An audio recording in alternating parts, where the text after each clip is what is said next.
के लिए 3 तरीके होते हैं और इन 3 तरीकों के बारे में समझना बेहद जरूरी है। अगर आप इन 3 तरीकों को समझ लेते हैं तो आप किसी के भी मन की बातें आसानी से समझ सकते हैं, जान सकते हैं। तो आइए इसे एक बोध कहानी के माध्यम से समझते हैं कि आखिर कैसे हम दूसरों की मन की बातों को जान सकते हैं, समझ सकते हैं। बहुत समय पहले की बात है। एक राज्य में एक छोटा सा गांव था। उस गांव में 2 भाई रहा करते थे। बड़ा भाई अंधा था, जिस कारण वह घर पर ही बैठा रहता था, और छोटा भाई खेती किया करता था। लेकिन खेती की जमीन जंगल के नजदीक होने से वहां बहुत अधिक जंगली जानवर आया करते थे, जिससे फसल का बहुत नुकसान होता था। इस बात से छोटा भाई बहुत अधिक परेशान रहता था। लेकिन एक दिन उसे एक तरकीब सूझी। उसने सोचा कि खेतों में से इन जानवरों को भगाने के लिए क्यों ना मैं अपने बड़े भाई की मदद लूं। वैसे भी बड़े भैया अंधे हैं और घर पर बैठे रहते हैं। घर की बजाय अगर वो खेत पर बैठे रहेंगे तो जानवरों के आने की आहट सुनकर वो उन्हें जोर से चिल्लाकर भगा देंगे, जिससे हमारी फसलें बर्बाद होने से बच जाएंगी। ये सब सोच विचार कर उसने अपने खेत पर ही एक छोटी सी झोपड़ी तैयार की और अपने अंधे भाई को उस खेत पर लाकर बैठा दिया और बोला, भैया, जैसे ही किसी जानवर के आने की आहट आपको सुनाई दे तो आप जोर जोर से चिल्लाना। आपकी आवाज सुनकर वो जानवर यहाँ से भाग जाएंगे और हमारी फसलें नष्ट होने से बच जाएंगी। बड़ा भाई छोटे भाई की बात मान लेता है और उस दिन से खेत पर ही रहना शुरू कर देता है। जब भी किसी जानवर की आहट उसे सुनाई देती तो वो तुरंत जोर जोर से चिल्लाना शुरू कर देता, जिससे वह जानवर उसके खेत से भाग जाते। ऐसा करते करते कई हफ्ते बीत चुके थे। तभी एक दिन उसके खेत में एक हिरण भागता हुआ आता है और उसके खेत की बाड़ को तोड़ता हुआ चला जाता है। लेकिन उसी हिरण का पीछा करते हुए उस राज्य का राजा भी उसके खेत में आ पहुंचा। तभी राजा की नजर उस अंधे व्यक्ति पर पड़ती है। राजा उस व्यक्ति से कहता है, सुनो, मैं यहाँ पर एक जानवर का पीछा करते हुए आया हूँ। क्या तुमने उस जानवर को यहाँ से जाते हुए देखा है? इस पर वह व्यक्ति राजा से कहता है, हे राजन, मैं तो अंधा हूँ, मैं भला किसी जानवर को कैसे देख सकता हूँ। लेकिन मैं आपको इतना जरूर बता सकता हूँ कि जो जानवर मेरे खेतों से होकर भागा है वह आपके लायक नहीं है। आप उसके पीछे अपना समय यूं ही व्यर्थ में बर्बाद कर रहे हैं। राजा उस अंधे व्यक्ति की बात सुनकर अचरज में पड़ गया। उसने सोचा कि यह तो अंधा है, फिर इसे कैसे पता कि जिस हिरण का मैं पीछा कर रहा हूँ वो मेरे लायक है ही नहीं। इस बात को मुझे यह अंधा व्यक्ति कैसे बता सकता है? तभी राजा उस अंधे व्यक्ति से कहता है, कहीं तुम मुझसे झूठ तो नहीं कह रहे? क्योंकि एक तरफ तुम कहते हो कि तुम अंधे हो और दूसरी तरफ तुम यह भी बता रहे हो कि जो जानवर यहाँ से भागा है वो मेरे लायक नहीं है। यह सुन वह अंधा व्यक्ति कहता है, हे राजन, जिसे आप एक हिरण समझ रहे हैं, असल में वो एक हिरण है ही नहीं, वो एक हिरणी है और वो भी गर्भवती है। और जहां तक मुझे ज्ञात है, मैंने आज तक किसी राजा को किसी गर्भवती हिरणी का शिकार करते हुए नहीं सुना है। और इसी कारण मैं आपसे कह रहा हूं कि वो हिरणी आपके लायक नहीं है। आप उसके पीछे भागकर अपना समय यूं ही बर्बाद ना करें। यह सुनकर वह राजा और भी अचरज में पड़ गया। वह सोचने लगा कि आखिर यह आदमी कैसे जान सकता है कि वो हिरणी है और गर्भवती है। राजा कुछ देर तक सोचने विचारने के बाद अपने सेनापति से कहता है, सेनापति जी, मुझे वो जानवर जिंदा चाहिए, क्योंकि मुझे पता करना है कि क्या वह हिरणी है और क्या वह सच में गर्भवती है। क्योंकि यह नेत्रहीन आदमी पूरे विश्वास के साथ कह रहा है और मुझे इसके बात की पुष्टि करनी है। यदि वह हिरणी है और गर्भवती है तो वह हमारे शिकार के लायक नहीं है, क्योंकि हम तो एक हिरण का पीछा कर रहे थे। इसीलिए जाओ और पता लगाओ कि क्या वह हिरणी है। सेनापति राजा की आज्ञा पाकर कुछ सैनिकों के साथ उस जानवर को खोजने निकल जाता है और कुछ देर बाद जब वह लौटकर वापस आता है तो वह राजा से कहता है, हे राजन, इस अंधे व्यक्ति ने जो कुछ भी कहा है सब सत्य है। वह एक हिरणी ही है और वह भी गर्भवती है। यह सुनकर राजा आश्चर्यचकित रह गया। उसे समझ नहीं आ रहा था कि एक अंधा आदमी कैसे पता कर सकता है कि वह एक हिरणी है और तो और वो गर्भवती भी है। भला एक अंधा आदमी यह कैसे देख सकता है, कैसे जान सकता है? आखिर इसे यह बात कैसे पता चली? इसी तरह के और भी कई प्रश्न राजा के दिमाग में चलने लगे। अब राजा ने यह ठान लिया था कि मुझे इस बात की तह तक पहुंचना ही है कि यह अंधा व्यक्ति कैसे जान गया कि वह जानवर एक हिरणी ही है। यह सोच करके राजा उस अंधे व्यक्ति के पास जाता है और उससे कहता है, देखो, मैं यह तो नहीं जानता कि तुम सचमुच अंधे हो या नहीं, लेकिन मैं तुमसे एक बात जानने आया हूँ कि क्या तुम मेरे प्रश्नों के सही सही उत्तर दोगे? यह सुन वह अंधा व्यक्ति कहता है, हे राजन, आप जो कुछ पूछना चाहते हैं पूछ सकते हैं। मैं आपके सभी प्रश्नों के बिल्कुल सच सच जवाब दूंगा। इस पर राजा कहता है, देखो, एक तरफ तो तुम कहते हो कि तुम अंधे हो और दूसरी तरफ तुमने बता दिया कि जिस जानवर का पीछा मैं कर रहा हूँ वह एक हिरणी है, और तो और वह गर्भवती भी है। आखिर तुम्हें यह कैसे पता चला? तुम्हारे खेत में और भी तो जानवर आते होंगे, और भी तो जानवर यहाँ से गुजरते होंगे, फिर तुमने यह कैसे अंदाजा लगाया? इस पर वह अंधा व्यक्ति कहता है, हे राजन, आप जिस हिरणी का पीछा कर रहे थे वह हिरणी जब मेरे खेत में आई तो उसकी रफ्तार और उसके भागने के तरीके से मुझे यह समझ आ चुका था कि वह एक हिरणी है, और मेरे खेत की जो बाड़ है वो बहुत छोटी है, उसकी ऊंचाई ज्यादा नहीं है। अगर कोई हिरण होता तो उस बाड़ को बड़ी ही आसानी से छलांग लगाकर पार कर जाता, लेकिन वह हिरणी इस बाड़ को तोड़कर भागी है। अगर वह इस बाड़ को छलांग लगाकर पार करने की कोशिश करती तो इससे उसके बच्चे को खतरा होता, और इसी बात से मैंने यह अनुमान लगा लिया कि वह गर्भवती है। इस कारण वह ज्यादा ऊंची छलांग ना लगाकर मेरे खेत के बाड़ को तोड़ती हुई निकल गई। इस पर राजा के मन में एक और प्रश्न उठा। राजा ने पूछा, लेकिन तुम्हें कैसे पता चला कि वह एक हिरणी ही है? और भी तो कोई दूसरा जानवर बाड़ तोड़कर भाग सकता था। यह सुन वह अंधा व्यक्ति कहता है, हे राजन, मैं पूरा दिन सुबह शाम यहीं पर बैठा रहता हूँ, और मेरे सुनने की शक्ति भी बहुत तेज है। मैं केवल जानवरों के चलने के तरीके से यह भांप जाता हूँ कि कौन सा जानवर मेरे खेत में आया है, और फिर उसी के आधार पर मैं जोर जोर से चिल्लाता हूँ ताकि वह जानवर मेरे खेत से भाग जाए और मेरी फसलों को नुकसान न पहुंचा पाए। राजा उस अंधे व्यक्ति के ये जवाब सुनकर पूरी तरह से संतुष्ट हो चुका था। वो मन ही मन ये सोच रहा था कि आदमी भले ही अंधा हो, लेकिन ये तो बड़ा बुद्धिमान मालूम पड़ता है। इस आदमी से कुछ न कुछ तो काम निकलवाना ही चाहिए। यही सोचकर राजा उस अंधे व्यक्ति को साथ लेकर अपने महल की ओर लौट आता है। राजमहल पहुंचते ही राजा उस अंधे व्यक्ति से कहता है, आप तो बड़े ही बुद्धिमान व्यक्ति हैं, आपको किसी भी बात का पता बड़ी ही आसानी से चल जाता है। आज मैं आपको महल इसलिए लेकर आया हूं क्योंकि मैं आपसे ये जानना चाहता हूं कि मेरी पत्नी पतिव्रता है या नहीं। यह सुन वह अंधा व्यक्ति कहता है, हे राजन, ये कैसा प्रश्न हुआ? इस पर राजा कहता है, मैंने आपसे बिल्कुल उचित प्रश्न किया है, आप बस मुझे इस प्रश्न का उत्तर दीजिए। इस पर वह अंधा व्यक्ति कहता है, हे राजन, ये सारी बातें छोड़िए, आपकी शादी को इतने वर्ष बीत चुके हैं और अब आप ये बातें क्यों जानना चाहते हैं? आपके दिमाग में ऐसे प्रश्न क्यों उठ रहे हैं? यह सुन राजा थोड़ा क्रोध करते हुए कहता है, देखिए, आपको मेरे इस प्रश्न का उत्तर तो देना ही पड़ेगा। यदि आप मेरे इस प्रश्न का उत्तर नहीं देते तो मैं आपको मृत्यु दंड दे दूंगा। राजा के मुख से ऐसी बातें सुनकर वह अंधा व्यक्ति कहता है, हे राजन, यदि आप इस प्रश्न का उत्तर जानना ही चाहते हैं तो उसके लिए आपको मेरा एक काम करना होगा। राजा ने कहा, बताओ मुझे क्या करना होगा? वह अंधा व्यक्ति कहता है, इसके लिए आपको अपनी पत्नी को मेरे साथ एक कमरे में अकेला छोड़ना होगा। उस अंधे व्यक्ति के मुंह से यह बात सुनकर राजा पहले तो क्रोधित हो जाता है, लेकिन फिर कुछ देर तक सोच विचार करने के बाद वह उस अंधे व्यक्ति की बात मान लेता है और अपने मंत्री से कहता है, मंत्री जी, मेरी पत्नी को और इस अंधे व्यक्ति को कुछ देर के लिए एक कमरे में अकेला छोड़ दो। मंत्री बिल्कुल ऐसा ही करता है। अब रानी और वह अंधा आदमी एक कमरे में बंद हो चुके होते हैं। तभी वह अंधा आदमी शर्माते हुए रानी से कहता है, मुझे आपको छूना है। इस बात पर रानी अत्यधिक क्रोधित हो जाती है और उस अंधे आदमी को पकड़ पकड़ कर पीटने लगती है, कभी लातों से, कभी हाथों से, तो कभी पटक पटक कर। इस तरह से उसने उस अंधे आदमी की बहुत पिटाई की। उसके बाद वह अंधा आदमी किसी तरह से अपनी की पत्नी पतिव्रता नहीं है। यह बात सुनकर राजा अत्यधिक क्रोधित हो उठता है और म्यान से अपनी तलवार निकालकर सीधा रानी के पास जाता है और रानी की गर्दन में तलवार रखकर क्रोध भरे स्वर में कहता है, रानी, आज मैं जो भी सवाल आपसे करूंगा उसका मुझे एकदम सच सच जवाब देना। अगर आपने एक भी शब्द झूठ बोला तो मैं आपका सर धड़ से अलग कर दूंगा। इसके बाद वह राजा कहता है, आप मुझे बताइए कि आप पतिव्रता हैं या नहीं। इस प्रश्न के उत्तर में रानी कहती है, हे राजन, आप भले ही इसी क्षण मेरा सर धड़ से अलग कर दीजिए, लेकिन मैं पतिव्रता नहीं हूं। राजा यह बात सुनकर बहुत प्रसन्न हुआ क्योंकि उस अंधे आदमी ने जो कहा था वह एकदम सच निकला। यह बात सुनकर राजा तुरंत ही उस अंधे आदमी के पास पहुंचता है और उस अंधे आदमी से कहता है, तुम्हें कैसे पता चला कि मेरी पत्नी पतिव्रता नहीं है? यह सुन वह अंधा व्यक्ति कहता है, हे राजन, बड़ी सीधी सी बात है।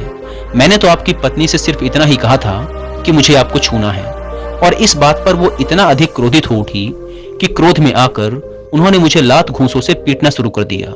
भला कोई पतिव्रता स्त्री किसी दूसरे पुरुष को कैसे छू सकती है? लेकिन उन्होंने ना आओ देखा ना ताओ, सीधा मुझ पर लात घूंसे बरसाने शुरू कर दिए। यह भी तो एक छूना ही हुआ, और एक पतिव्रता स्त्री कभी भी किसी पराये पुरुष को नहीं छूती। जब मैंने उन्हें छूने के लिए कहा था तो वो उसी समय मुझे मना कर सकती थी, लेकिन उन्होंने तो मुझे पीटना शुरू कर दिया और देखते ही देखते उन्होंने मेरे पूरे शरीर को छू लिया। अब आप ही बताइए, ऐसी स्त्री भला पतिव्रता कैसे हो सकती है?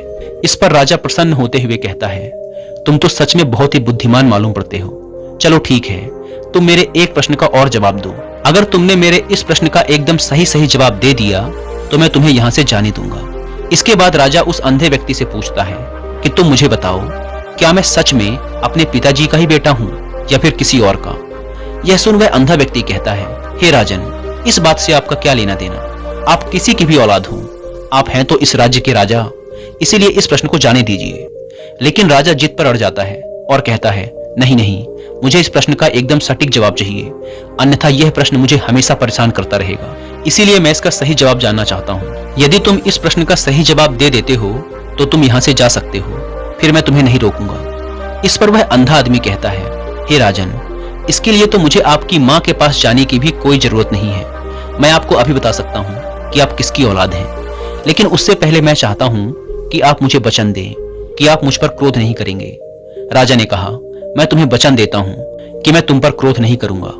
इसके बाद वह अंधा आदमी राजा से कहता है, हे राजन, आप हैं तो अपने ही पिता की संतान, लेकिन आप पर एक कंजूस सेठ की छाया पड़ी हुई है। यह सुन राजा बहुत क्रोधित हो उठा और तुरंत तलवार निकालकर अपनी माँ के पास जा पहुंचा। वह वहां पहुंचकर अपनी माँ से कहता है, माँ, आप मुझे सच सच बताइए, क्या मैं अपने ही पिता का पुत्र हूँ या नहीं? यदि आपने मुझसे सच नहीं कहा तो मैं यहीं पर अपने प्राण त्याग दूंगा। मुझे बताओ सच क्या है? यह सुन राजा की माँ कहती है, बेटा, है तो तू अपने ही पिता का पुत्र, लेकिन तुम पर एक कंजूस सेठ की छाया पड़ी हुई है। जब मैं एक बार नहाने के बाद अपना चेहरा आईने में देख रही थी, तभी उस कांच के पीछे मुझे एक कंजूस सेठ नजर आता है और उसी की छाया तुम पर पड़ चुकी है। यह सुन राजा बहुत खुश हो जाता है और वह तुरंत भागता हुआ उस अंधे आदमी के पास पहुंचता है और उस अंधे आदमी से कहता है, तुम्हें यह कैसे पता चला कि मुझ पर एक कंजूस सेठ की छाया पड़ी हुई है? यह सुन वह अंधा व्यक्ति कहता है, हे राजन, आपने मुझसे कई सारे सवाल पूछे जिनका मैंने आपको एकदम सटीक जवाब दिया है।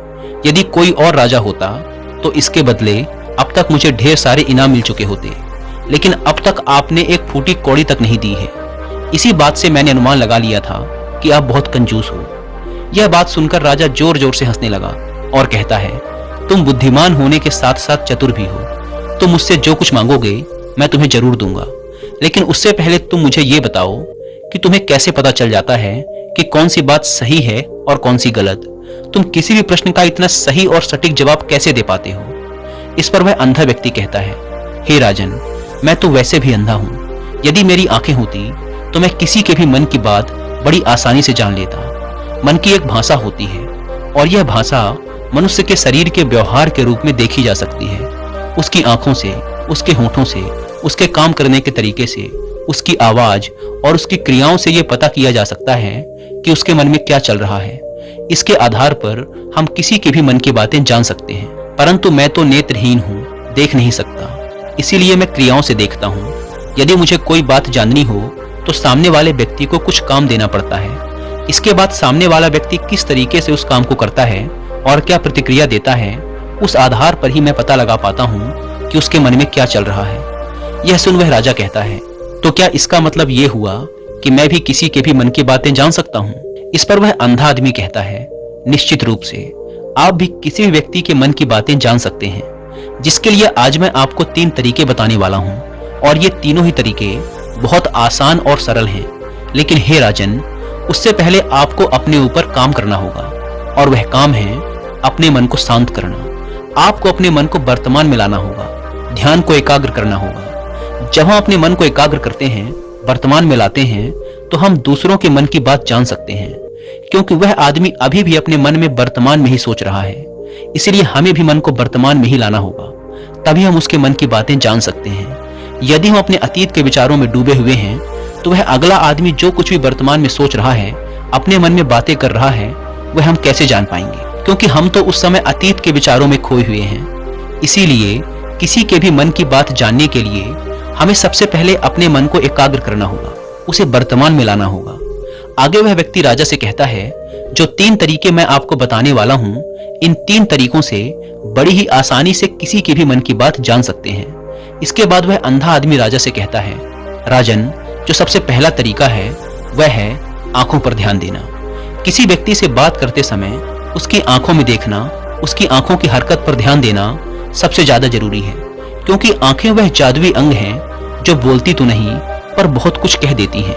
यदि हम लोगों के आंखों के इशारों को समझना सीख जाएं, तो हम जान पाएंगे कि सामने वाला व्यक्ति क्या सोच रहा है, उसके दिमाग में क्या चल रहा है और अभी वह क्या करने वाला है।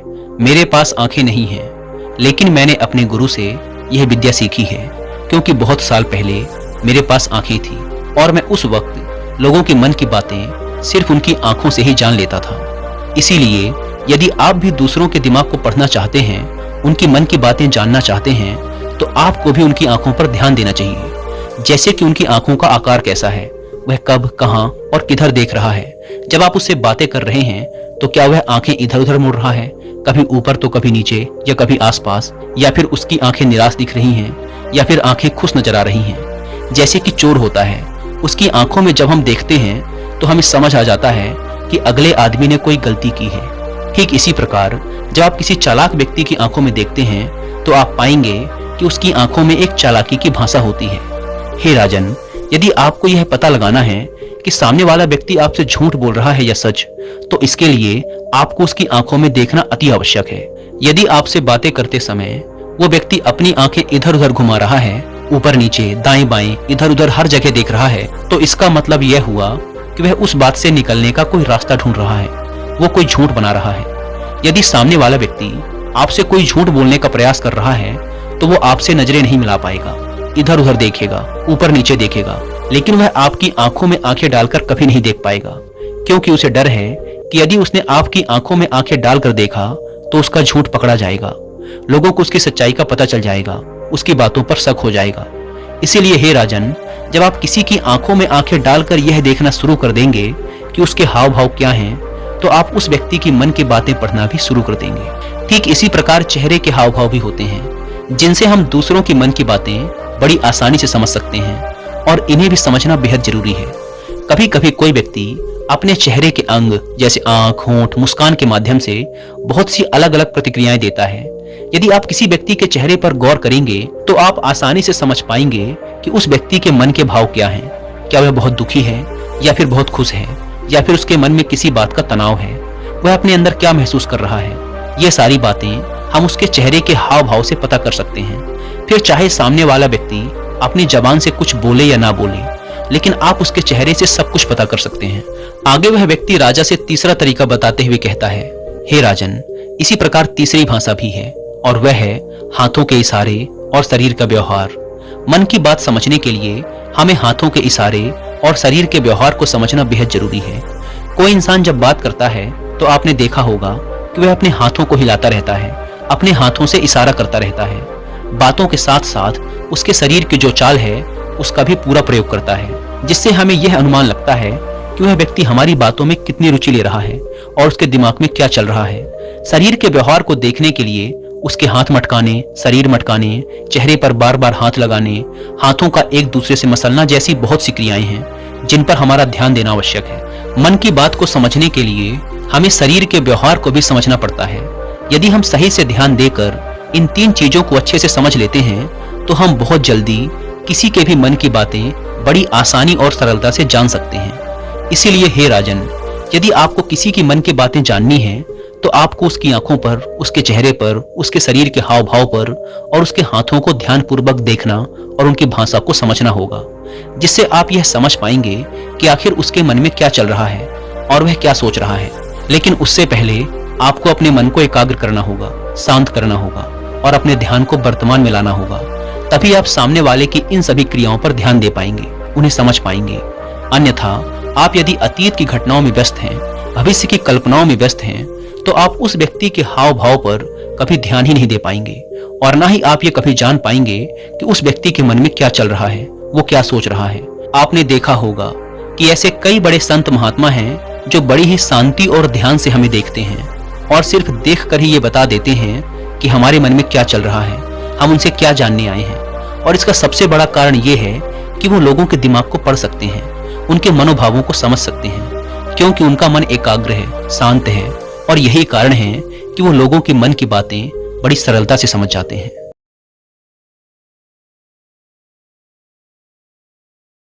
एक गुरु का एक शिष्य बहुत दुखी था। जब भी वह भिक्षा मांगने के लिए आसपास के गांवों में जाता तो उसे वहां दुख, दर्द, तकलीफ दिखाई देते। यह सब देखकर वह बेचैन रहने लगा। वह ईश्वर से प्रार्थना करता कि सबको सुख दे, खुशी दे, शांति दे। एक दिन उसके मन में यह प्रश्न उठा कि क्यों इस दुनिया को बनाने वाले ने इन सबको दुख दिया है, क्यों नहीं वह सबको सुख दे देता। यही प्रश्न लेकर वह अपने गुरु के पास पहुंचा और बोला, हे गुरुदेव, इस दुनिया के लोग इतने दुखी क्यों हैं? क्यों चारों तरफ दुखी दुख है? इस दुनिया को बनाने वाला क्यों नहीं इन सबको सुख और खुशियां दे देता? मैं बहुत दुखी और बेचैन हूं इन सबके दुख देखकर। मैं जब आसपास के गांवों में भिक्षा मांगने जाता हूं तो मुझे वहां दुख और तकलीफ के अलावा कुछ और दिखाई नहीं देता। हर इंसान किसी न किसी बात से दुखी है, परेशान है, बेचैन है। गुरु ने कहा, इन सबको सुख ही दिया गया है, लेकिन इन्हें अपना सुख दिखाई ही नहीं देता, तो इसमें कोई क्या कर सकता है? शिष्य ने कहा, गुरुदेव, अगर सुख होगा तो सुख दिखाई देगा और अगर दुख होगा तो दुख दिखाई देगा। लोग इतने नासमझ तो नहीं कि सुख होने के बाद भी दुखी होने का प्रयास करेंगे। भला सुख दुख कैसे बन सकता है?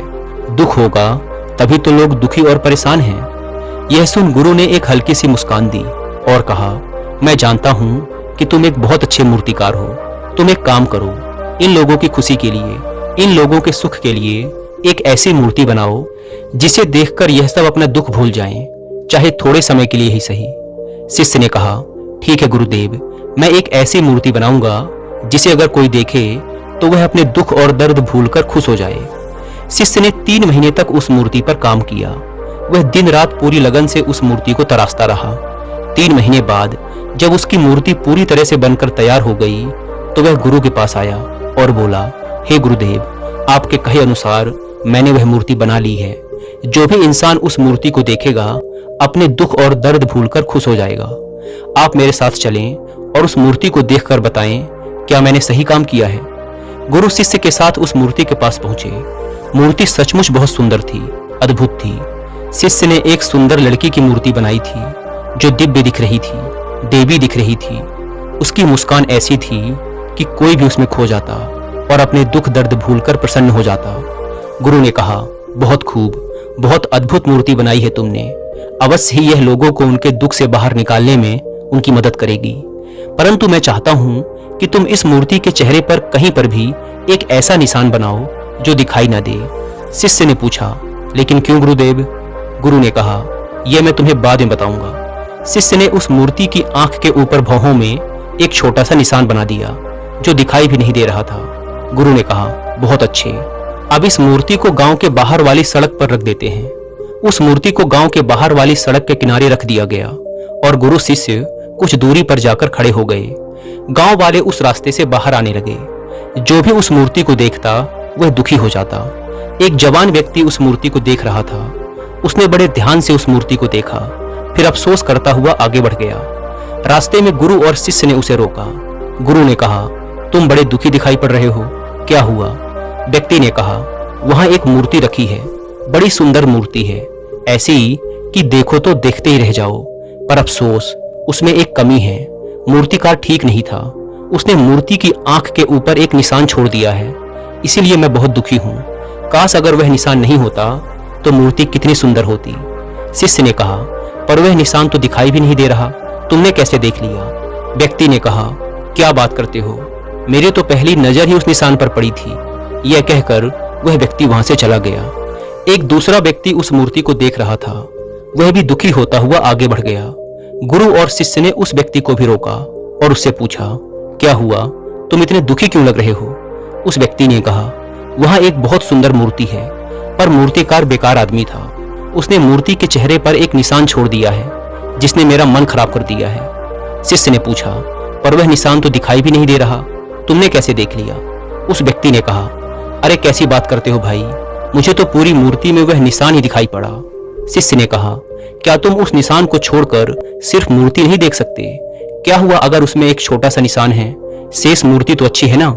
व्यक्ति ने कहा, हाँ, मूर्ति तो अद्भुत है, दिव्य है, लेकिन अगर उसमें वह निशान नहीं होता तो बस इसीलिए मैं दुखी हूँ।